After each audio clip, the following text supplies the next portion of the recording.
नमस्कार दोस्तों, स्वागत है आपका हमारे चैनल पर। गुस्से पर बुद्ध की कहानी। गुस्सा करने वाला व्यक्ति जहर तो खुद पीता है, लेकिन मरने परेशानियों से डरे नहीं, उनका सामना करे। गौतम बुद्ध कौशाम्बी नगर में रह रहे थे। वहाँ की रानी गौतम बुद्ध का अलग अलग तरीकों से अपमान करती थी। रानी ने अपने कुछ लोग बुद्ध को अपमानित करने के लिए और परेशान करने के लिए उनके पीछे लगा दिए थे। रानी के आदेश पर वे सभी लोग बुद्ध का विरोध कर रहे थे, लेकिन बुद्ध ने किसी से कुछ नहीं कहा। उस समय बुद्ध के साथ उनका एक शिष्य भी था, उसका नाम था आनंद। आनंद ने बुद्ध से कहा, मैं लगातार देख रहा हूँ कि ये लोग जानबूझकर हमारा अपमान कर रहे हैं। जहाँ हमारा अपमान होता है, ऐसी जगह हमें नहीं रुकना चाहिए। बुद्ध ने आनंद से पूछा, हम कहाँ जाएंगे? आनंद ने कहा, किसी और जगह चले जाएंगे जहाँ ऐसे लोग ना हो। बुद्ध बोले, अगर वहाँ भी ऐसी ही परेशानियों बनी तो फिर कहाँ जाएंगे और हम कब तक भागते रहेंगे? अपमान भी एक समस्या है। हम अहिंसा, धैर्य के साथ विनम्रता और शालीनता से ऐसे लोगों का सामना करेंगे।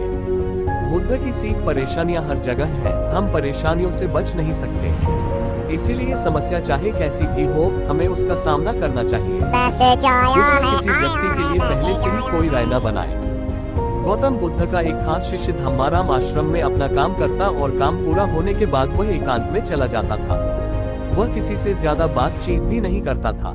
जब धम्माराम एकांत में ज्यादा रहने लगा तो अन्य शिष्यों को लगा कि इसे घमंड हो गया है। शिष्यों ने बुद्ध से धम्माराम की शिकायतें करनी शुरू कर दी। एक दिन बुद्ध ने धम्माराम से सभी शिष्यों के सामने पूछा, तुम ऐसा क्यों करते हो? धम्माराम बोला, आपने कहा है कि कुछ दिनों में आप ये संसार छोड़े देंगे, तो मैंने ये विचार किया है कि जब आप चले जाएंगे तो हमारे पास सीखने के लिए क्या रहेगा।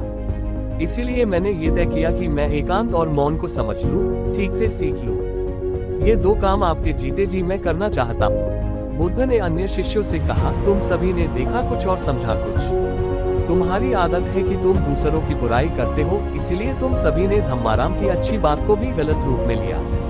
बुद्ध की सीख हमें किसी व्यक्ति को ठीक से जाने बिना उसके बारे में कोई राय नहीं बनानी चाहिए। तीसरा, अगर कोई अच्छी बात सीखना चाहते हैं तो घमंड छोड़ दें। एक दिन बुद्ध के शिष्य आनंद ने पूछा, आप प्रवचन देते समय ऊंचे स्थान पर बैठते हैं और सुनने वाले नीचे बैठते हैं, ऐसा क्यों? बुद्ध ने आनंद से कहा, एक बात बताओ, क्या तुमने कभी किसी झरने से पानी पिया है? आनंद बोला, हाँ, मैंने झरने से पानी पिया है। बुद्ध ने पूछा, तुमने पानी कैसे पिया? आनंद ने कहा, झरना ऊपर से बह रहा था, मैं झरने के नीचे खड़ा हो गया और पानी पी लिया। बुद्ध बोले, अगर झरने से पानी पीना है तो नीचे ही खड़े होना पड़ेगा। जो सत्संग, कथा या प्रवचन होता है, उसमें कहने वाला ऊपर बैठता है। उस कथा का संदेश ग्रहण करना है तो सुनने वाले को नीचे ही बैठना होगा। नीचे बैठने से हमारे स्वभाव में विनम्रता आती है, हमें अच्छी बातों को जीवन में उतारने की प्रेरणा मिलती है। ऐसा करने से हमारा घमंड दूर होता है।